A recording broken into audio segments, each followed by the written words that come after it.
Сәлеметсіздер ме достар? Бізге жазылды және де бір ғана лайк тимесін басты ұмытпаңыздар. Қайрат Нұртастың қайтыс болғаны туралы ақпарат тарады. Хитменнің анасы көпшілікке жан айқайын жеткізді.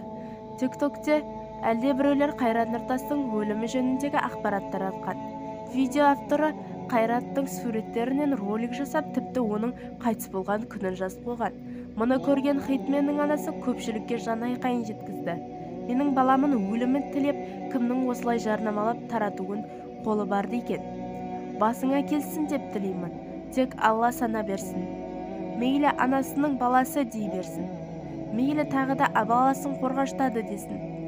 Баламның табанына кірер шеңгел болса, менің маңдайыма қадалар дейтін өз аналарыңыздай мені де анашымын.